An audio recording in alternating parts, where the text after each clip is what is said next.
여러분들이 누가복음 15장을 모르시는 분들은 거의 없습니다. 아버지에게 두 아들이 있었습니다. 한 아들이 아버지에게 분깃을 요청하고 있습니다. 분깃을 요청하는 이 아들 분명히 잘못됐습니다. 지목도 아닙니다. 그런데 분깃을 요청하고 그리고 아버지는 그것을 허락해 주고 있습니다. 아버지의 허락은 그가 망가지기 위해서 허락한 것이 아닙니다. 아버지께서 허락하신 것은 그에게 자유를 주었고 네가 선택하고 아버지는 반드시 그가 이제는 어느 땐가는 돌아오기를 소원하며 그에게 자유를 주었습니다. 분깃을 가지고 나간 둘째 아들은 다 망가졌습니다. 모든 걸 다 허비했습니다. 육신도 마음도 영도 다 망가진 채 이제는 내가 돌아갈 곳이 없습니다. 그래서 그는 아버지 품이 그리웠습니다. 역시 아버지 품밖에는 더 좋은 것이 없다는 것을 생각하게 됩니다. 그래서 아버지의 품으로 돌아가기로 결단합니다. 그 아버지가 먼 곳에서 그 아들을 기다리고 있었습니다. 아들이 돌아오고 있으니 아버지가 얼마나 행복했겠어요. 그 행복을 나 혼자 누리고 싶지 않았습니다. 이 기쁨을 모두와 함께 같이 기쁨을 나누고 싶었습니다. 살찐 송아지를 잡고 잔치를 벌였습니다. 여기저기에서 잔치 소리, 기쁨의 소리, 웃는 소리, 그 소리는 저 바깥까지 그렇게 들려오고 있었습니다. 열심으로 가정에서 자기에게 맡겨진 일을 소홀히 여기지 않고 열심으로 살아왔던 맏아들이 돌아오다가 이 기쁘게 잔치하는 소리를 듣더니 이가 이렇게 묻기 시작합니다. 오늘 25절 같이 읽어보겠습니다. 시작.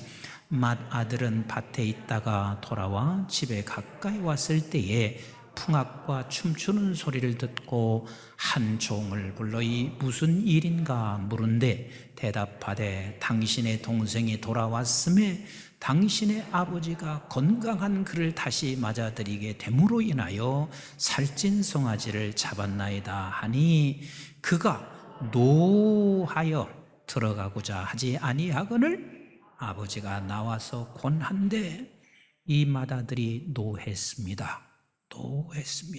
노한 것으로 분낸 것으로 끝나지 않습니다. 그 다음을 한번 읽어보겠어요. 시작. 아버지께서 대답하여 이르되 내가 여러 해 아버지를 섬겨 명을 어김이 없거늘 내게는 염소 새끼라도 주어 나와 내 벗으로 즐기게 하신 일이 없더니 난 성실히 살았습니다. 아버지가 명한 것을 한 번도 어김이 없이 살아간 아주 모범생이었습니다. 모범적으로 살아간 아들이었습니다. 우리 한번 30절 읽어봐요. 시작. 아버지의 살림을 장녀들과 함께 삼켜버린 이 아들이 돌아오매 이를 위하여 살찐 송아지를 잡으셨나이까. 아버지에 대해 반항을 합니다. 분이 일어났어요. 아버지에게 반항을 합니다. 여러분, 맏아들은요, 우리가 이런 아들이 있나 생각할 수 있을지 모르지만 저도 그렇고 모두가 다 여러분 한번 생각해 보세요. 기분 안 나쁘겠나? 얼마나 기분 나쁘겠어요? 31절, 32절을 같이 한번 보십시다. 시작. 아버지가 이르되 예 너는 항상 나와 함께 있으니 내 것이 다 내 것이로되 이 내 동생은 죽었다가 살아났으며 내가 잃었다가 얻었기로 우리가 즐거워하고 기뻐하는 것이 마땅하다 하니라. 지금 이 말씀은 세 가지를 말씀하시고 있어요. 하나는 나는 너와 항상 함께하고 있다. 항상 함께하고 있다. 또 다른 하나는 내 것이 다 내 것이다. 그리고 세 번째는 죽었다 살아난 자는 나와 함께 즐거워하고 기뻐하는 게 마땅하다. 세 가지를 말하고 있어요. 근데 이 세 가지를 하나로 말하면 이 뜻이에요. 내가 너야. 이게 아멘도 안 되시기도 하지만 여러분 이것을 들으면 조금 기절하는 신용이라도 좀 하셔야 되거든요. 내가 너야.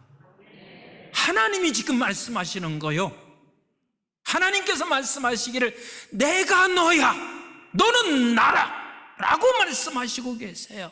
본래 우리 하나님께서 인류를, 사람을 창조하실 때 그렇게 창조하셨어요. 내가 너는 나야. 우리 한번 창세기 1장 26절부터 같이 한번 읽어봐요. 시작. 하나님이 이르시되 우리의 형상을 따라 우리의 모양대로 우리가 사람을 만들고 그들로 바다의 물고기가 하늘의 새와 가축과 온 땅과 땅에 기는 모든 것을 다스리게 하자 하시고, 하나님이 자기 형상 곧 하나님의 형상대로 사람을 창조하시되 남자와 여자를 창조하시고 하나님이 그들에게 복을 주시며 하나님이 그들에게 이르시되 생육하고 번성하여 땅에 충만하라, 땅을 정복하라, 바다의 물고기와 하늘의 새와 땅에 움직이는 모든 생물을 다스리게 하시니라. 하나님께서 우리 사람을 창조하시면서 우리의 형상대로, 자기의 형상대로라는 말은 내가 너고 너는 나란 말이에요. 그렇게 창조했을 때 너는 복 있는 사람이고, 그렇게 창조된 너는 이 세상을 정복할 수 있는 사람이고 라고 말씀하시고 계세요. 그런데 인간은 죄를 범했습니다. 지금 아버지가 둘째 아들에게 자유를 선택하게 하는 것처럼 우리 모든 인간들에게 자유를 선택하게 하셨습니다. 그게 진짜 완벽한 거예요. 하나님이 자유하신 분이시기 때문에 우리 역시 그의 형상대로 창조하셔서 우리가 자유한 사람들이에요. 근데 우리는 사단의 꼬임에 넘어갔어요. 그래서 결국은 어떤 일이 벌어졌냐면 하나님의 형상이 죽은 거예요. 죽었다 하는 말은 네가 죄를 범함으로 말미암아 너는 반드시 죽는다 하는 말은 우리 하나님의 형상이 우리 속에 완전히 사라져버린 거란 말이에요.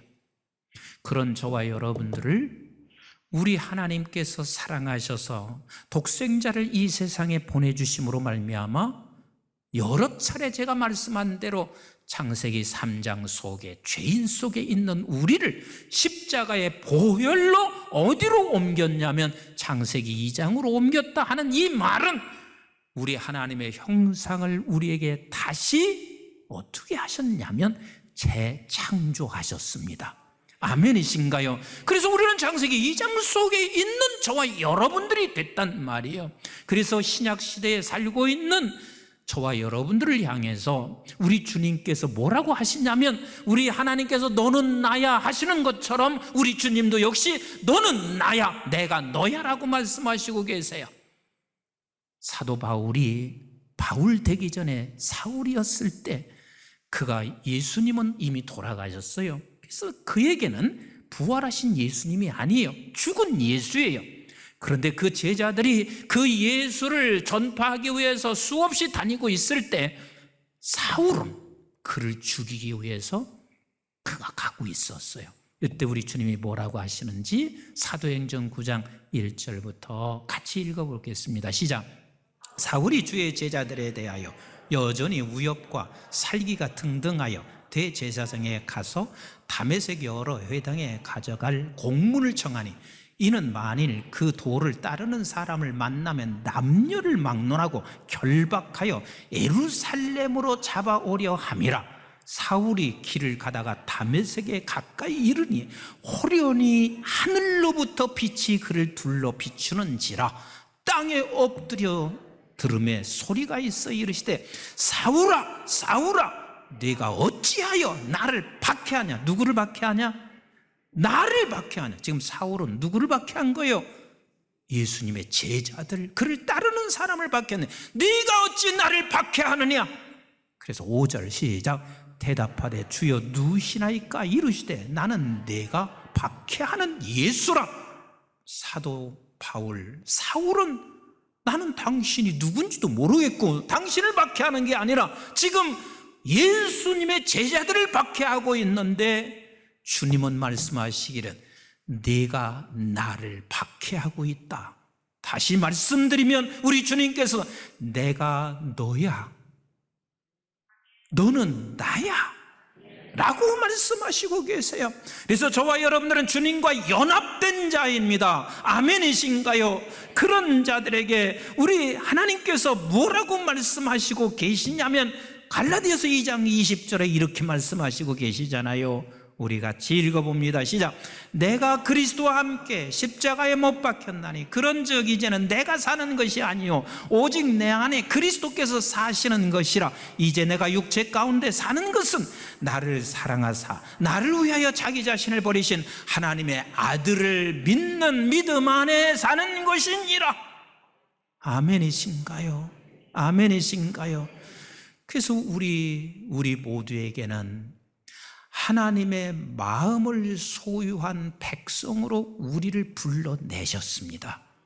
아멘이신가요? 그래서 32절에 이렇게 말씀하시고 계신 거예요. 시작. 이내 동생은 죽었다가 살아났으며 내가 잃었다가 얻었기로 우리가 즐거워하고 기뻐하는 것이 뭐하다? 마땅하다. 마땅하다. 이 말은 너는 나잖아, 내가 너잖아. 그러니 내가 기뻐하는 대로 너도 기뻐하는 게 마땅하다. 너 이렇게 했으면 좋겠다는 게 아니에요. 마땅하다. 너는 나니까, 너는 나니까. 그래서 우리가 깨달을 말씀이요, 우리가 하나님의 마음의 눈을 가지고 있으면 그게 진정한 행복이에요. 그게 진정한 기쁨이에요. 그러면 여기서 우리는 두 가지 질문이 이렇게 던질 수 있습니다. 하나는 하나님의 마음의 눈이라는 게 무엇인가? 또 하나의 질문은 하나님의 마음의 눈을 어떻게 가질 수 있나? 그러면 하나님의 마음의 눈이 뭔 줄 아세요? 하나님 마음의 눈은 사랑이에요. 사랑의 눈이란 말이에요. 아멘이신가요? 사랑의 눈이에요. 사람이 사랑을 가지고 있다, 하나님의 마음의 눈을 가지고 있는 것은 사랑을 가지고 있는 것인데, 사실은 우리가 하나님으로 인하여 저와 여러분들이 영생을 얻었잖아요. 그럼 영생을 얻은 자는 사랑을 받은 자이고 사랑을 가지고 있는 사람이에요. 그럼 사랑을 가지고 있는 사람들은, 영생을 소유한 자는 넉넉해집니다. 매우 넉넉해집니다. 성경에 위대한 모세라는 위인이 있습니다. 그래서 모든 어린이에서부터 장년까지 모두가 다 모세를 다 좋아해요. 어린아이들은 모세처럼 나도 왕가의 양자라도 들어가서 왕족이 됐으면 좋겠다 생각할 거예요. 뭐 요즘 말로 말하면 뭐 빌 게이츠 같은 자식이라도 좀 되면 좋겠다. 그리고 또 조금 나이가 들어서 중년이 됐습니다. 근데 모세는 능력의 사람입니다. 홍해를 갈리기도 하고 반석에 물을 내기도 하고, 모세에게 욕하고 났더니 금방 문둥병이 걸리고, 얼마나 멋있어요. 나도 참 모세같이 됐으면 좋겠다. 그런데 또 하나가 더 중요한 게 있어요. 그게 뭐냐면 모세는 120살 살았어요. 근데 120살 사는 동안 눈이 흐려졌어요? 안 흐려졌어요? 안 흐려졌어요. 육체가 쇠했어요? 안 쇠했어요? 쇠하지 않았어요. 사람이 늙어가면서요, 모두가 소원하는 게 뭔 줄 아세요? 모세같이 눈도 흐려지지 않고 육체가 쇠해지지 않는 거예요. 왜? 나이가 들면 이곳저곳 다 아파요. 벌써 제 나이가, 내가 누웠다 일어나고 의자에 앉았다 일어나면 아이고 아이고 하면서 일어나. 그만큼 이제 관절이 시원찮다는 얘기요. 그러니 소망하는 게, 대다수 소망이 무엇이냐면 다 모세처럼 눈도 휘어지지 않고 그렇게 120살까지 건강하게 살다가 죽었으면 좋겠다는 게 저들의 소망이요. 근데 여러분, 진짜 모세를 부러워하면 모세에게서 부러워해야 할 게 무언지 아셔야 돼요. 우리 한번 신명기 34장 1절부터 같이 한번 읽어보시겠어요? 시작. 모세가 모압 평지에서 느보산에 올라가, 어디에 올라갔어요? 느보산에 올라가 여리고 맞은편 비스가 산 꼭대기에 이름에 여호와께서 길앗 온 땅을 단까지 보이고, 어디까지 보였어요? 단까지 보이고, 시작. 또 온 납달리와 에브라임과 므낫세의 땅과 서해까지 유다 온 땅과 네겝과 종려나무의 성을 여리고 골짜기 평지를 소알까지 보이시고, 4절 시작. 여호와께서 그에게 이르시되 이는 내가 아브라함과 이삭과 야곱에게 맹세하여 그의 후손에게 주리라 한 땅이라. 그 땅이 무슨 땅이요? 지금 가나안 땅인데 저 멀리 해변까지, 저 멀리 골짜기까지, 그 먼 곳까지 보고 있어요. 이게 지금 모세의 눈이 흐려지지 않은 거예요. 이거 엄청난 시야요. 계속 읽어봐요. 시작. 내가 내 눈으로 보게 하였거니와, 내 눈으로 보게 하였거니와, 시작. 너는 그리로 건너가지 못하리라 하시매 이에 여호와의 종 모세가 여호와의 말씀대로 모압 땅에서 죽어 벳부 올 맞은편 모압 땅에 있는 골짜기에 장사되었고 오늘까지 그의 묻힌 곳을 아는 자가 없었느니라. 모세가 죽을 때에 나이 120세였으나 그의 눈이 흐리지 아니하였고 기력이 쇠하지 아니하였더라. 얼마나 좋아요. 막 그래서 하나님 나 제발 그렇게 늙게 해주세요. 모세처럼 늙게 해주세요. 기도해 본 사람 손 들어봐요. 모세처럼 늙게 해주세요. 근데 여러분, 하나님의 마음에 눈이 없이 세상의 눈만 쳐다보고 눈은 밝아, 귀도 밝아. 그런데 120살까지 살아. 그건 지옥이요. 여기서 우리 하나님께서 우리에게 깨닫게 해주시는 것이 뭔 줄 아세요?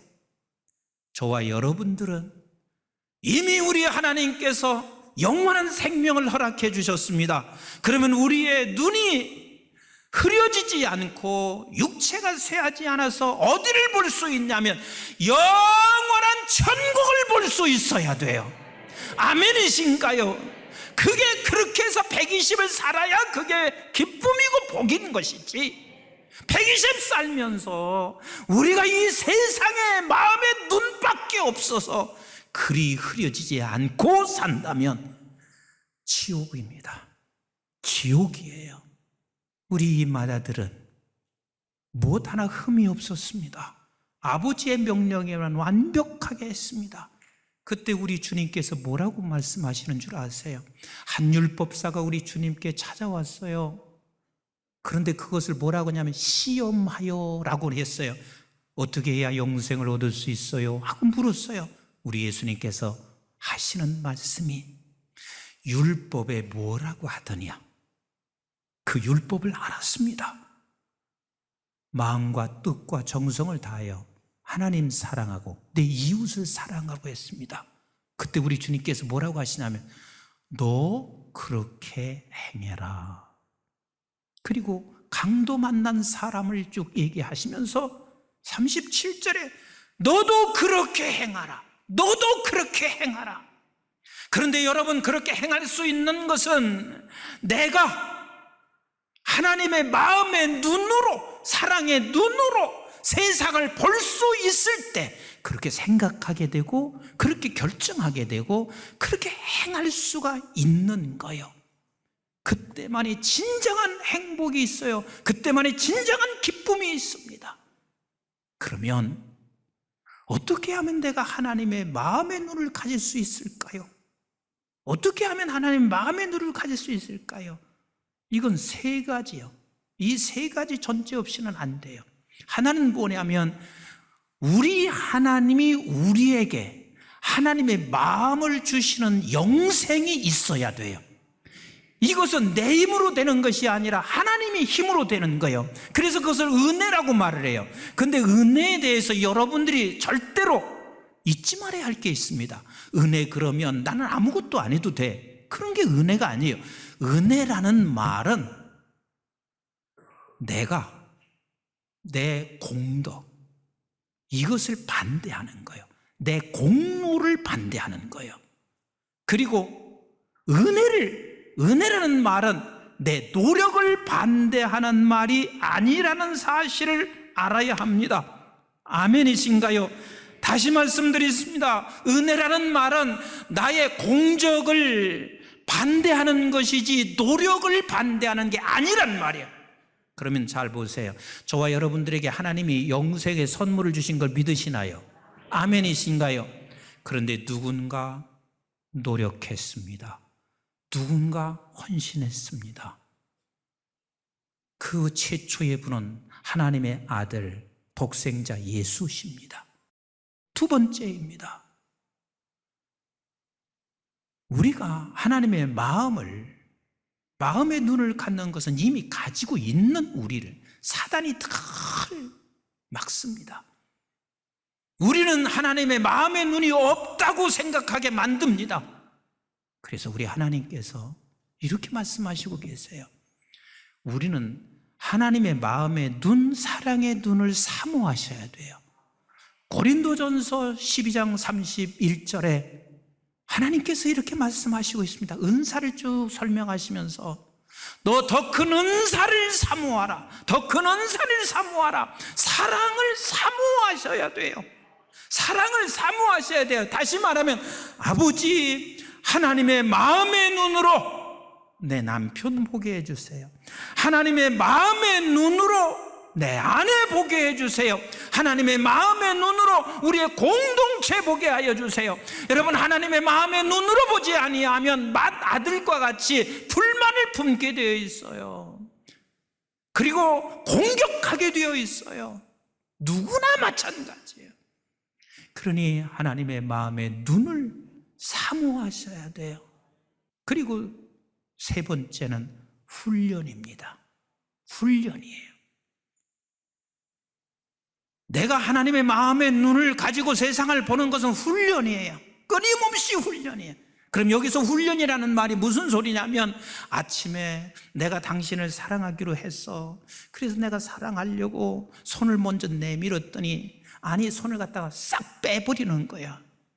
그래서 내가 다시 그놈을 미워하기로 작정했어. 근데 훈련하는 사람은 저녁에 가서 다시 회개합니다. 운동선수가 메달을 따는 사람들은 훈련을 끝까지 합니다. 훈련을 끝까지 해요. 우리 하나님의 마음의 눈을 보고 그리고 사랑의 눈으로 세상을 바라보는 것은 매일같이 훈련이에요. 오늘도도 절망합니다. 사랑하는 성도 여러분, 하나님 마음의 눈을 우리 함께 가지십시다. 가지고 있는 하나님의 마음의 눈을 우리는 사용하셔야만 합니다. 그래야 진정한 행복이 있어요. 세상 것은 잠시 우리에게 기쁨을 줄 수 있지만 결코 그게 영원하지 않습니다. 아버지의 기쁨이 여러분들의 기쁨이 되기를 주의 이름으로 축복합니다. 아버지의 행복이 우리의 행복 되기를 주의 이름으로 축복합니다. 그러기 위해서는 하나님의 눈, 마음의 눈, 사랑의 눈을 날마다 사모하시고 훈련하여 그 사랑의 눈으로, 아버지의 마음의 눈으로 세상을 바라보는 우리 모두가 되시기를 주님의 이름으로 축복합니다.